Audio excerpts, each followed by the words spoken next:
Dollar মারছে dollar আমি লাশটা গুম করতে চাইছিলাম কিন্তু আমি পারি নাই।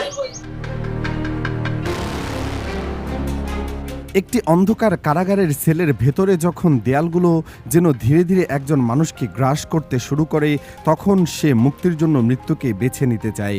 কিন্তু প্রশ্ন হলো, এটি কি নিজের কৃতকর্মের জন্য অসহনীয় অনুশোচনা, নাকি আরও বড় কোনো ষড়যন্ত্রের সূচনা?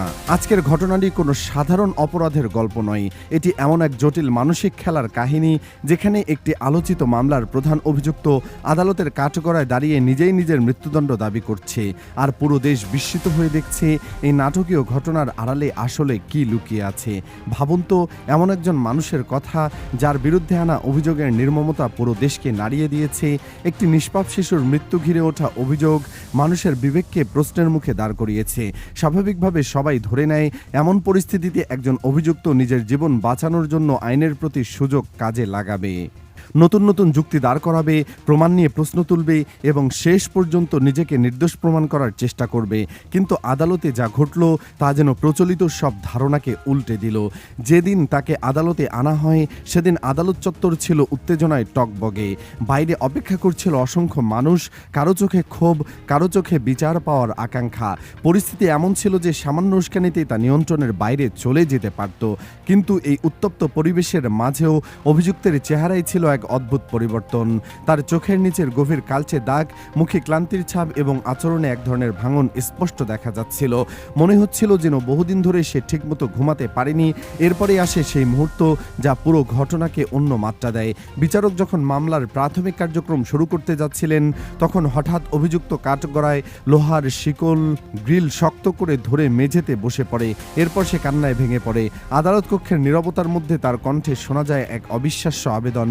সে বিচারকের উদ্দেশ্যে বলে, আমাকে আর বাঁচিয়ে রাখবেন না, আমাকে মৃত্যুদণ্ড দিন। এই কথাটি শোনার পর উপস্থিত সবাই কিছুক্ষণের জন্য স্তব্ধ হয়ে যায়। কিন্তু আরও বিস্ময়কর ছিল তার পরবর্তী দাবি।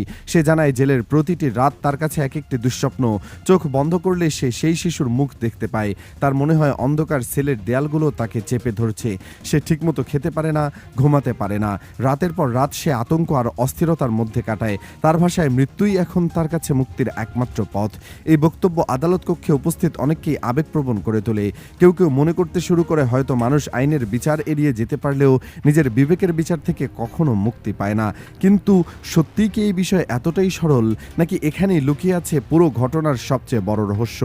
অপরাধ মনোবিজ্ঞানের বিশেষজ্ঞরা বলেন, বড় ধরনের অপরাধে অভিযুক্ত ব্যক্তিদের আচরণ সবসময় সাধারণ মানুষের মতো হয় না। অনেক ক্ষেত্রে তারা অত্যন্ত হিসাবী এবং পরিস্থিতি অনুযায়ী নিজেদের আচরণ পরিবর্তন করতে সক্ষম হয়।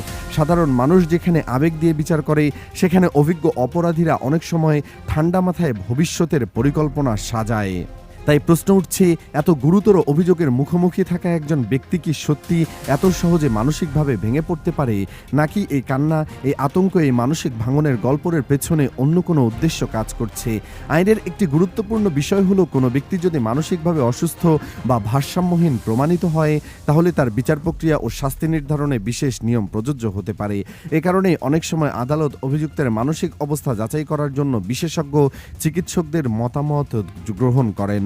অপরাধ বিশ্লেষকদের একটি অংশ মনে করেন, ইতিহাসে এমন বহু ঘটনা রয়েছে যেখানে কিছু অভিযুক্ত ব্যক্তি নিজেদেরকে মানসিকভাবে অসুস্থ প্রমাণ করার চেষ্টা করছেন।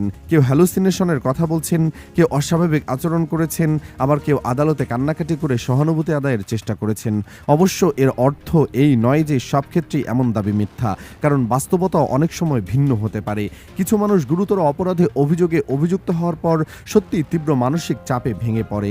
অপরাধবোধ, সামাজিক ঘৃণা, বিচ্ছিন্নতা এবং ভবিষ্যতের অনিশ্চয়তা মিলিয়ে তাদের মধ্যে গুরুতর মানসিক সংকট তৈরি হতে পারে। ফলে এখন সবচেয়ে গুরুত্বপূর্ণ বিষয় হলো সত্য উদ্ঘাটন। আদালতকে দেখাতে হবে এই আচরণ কি সত্যিকারের মানসিক ভাঙনের ফল, নাকি একটি পরিকল্পিত কৌশল। কারণ যদি এটি কেবল অভিনয় হয়ে থাকে, তাহলে সেটি হবে বিচার ব্যবস্থাকে প্রভাবিত করার একটি গুরুতর চেষ্টা। আর যদি এটি বাস্তব মানসিক সংকট হয়, তাহলে সেটিকেও নিরপেক্ষভাবে মূল্যায়ন করা প্রয়োজন। এই ঘটনাটি আমাদের সামনে আরও একটি বড় প্রশ্ন তুলে ধরে নেওয়া যাক, অভিযুক্ত সত্যিই অনুশোচনায় ভুগছেন, তাহলে কি সেই অনুশোচনায় একটি হারিয়ে যাওয়া জীবনের ক্ষতি পূরণ করতে পারে? একটি পরিবারের যে শূন্যতা তৈরি করেছে, একটি শিশুর যে ভবিষ্যৎ হারিয়ে গেছে, সেই ক্ষতি কি কোনো কান্না, কোনো অনুশোচনা বা কোনো মানসিক যন্ত্রণা দিয়ে পূরণ করা সম্ভব? সম্ভবত না। আর ঠিক এখানেই বিচার ব্যবস্থার গুরুত্ব। বিচার আবেগ দিয়ে নয়, প্রমাণ দিয়ে পরিচালিত হয়। আদালতের কাজ হলো অভিযোগ, সাক্ষ্য, ফরেনসিক তথ্য এবং অন্যান্য প্রমাণের ভিত্তিতে সিদ্ধান্ত নেওয়া। তাই এই মামলার ক্ষেত্রেও শেষ কথা বলবে আদালত, আবেগ নয়। তবে পুরো ঘটনাটি নিঃসন্দেহে একটি গুরুত্বপূর্ণ প্রশ্ন সামনে এনেছে। এটি কি একজন মানুষের বিবেকের কাছে পরাজয়ের গল্প, নাকি এটি আইনের ফাঁক খুঁজে বের করার জন্য সাজানো এক বিপজ্জনক মানসিক খেলা? বর্তমানে সেই প্রশ্নের চূড়ান্ত উত্তর হয়তো কারো কাছেই নেই। কিন্তু একটি বিষয় নিশ্চিত, এই ঘটনার প্রতিটি মোড় এখন মানুষের নজরে। আদালতের প্রতিটি সিদ্ধান্ত, তদন্তের প্রতিটি তথ্য এবং বিশেষজ্ঞদের প্রতিটি মূল্যায়ন এখন গুরুত্বপূর্ণ হয়ে উঠেছে। কারণ সত্য যাই হোক না কেন, সেটি শুধু একটি মামলার ভবিষ্যৎ নির্ধারণ করবে না, বরং আমাদের বিচার ব্যবস্থা, আইন এবং সামাজিক মূল্যবোধ সম্পর্কেও গুরুত্বপূর্ণ বার্তা দেবে।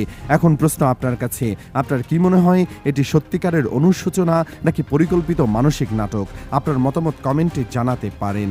কারণ এমন আলোচিত ঘটনাগুলো নিয়ে জনমতের আলোচনা অনেক সময় গুরুত্বপূর্ণ প্রশ্ন সামনে নিয়ে আসে, যেগুলোর উত্তর খুঁজে বের করা সমাজের জন্য জরুরি।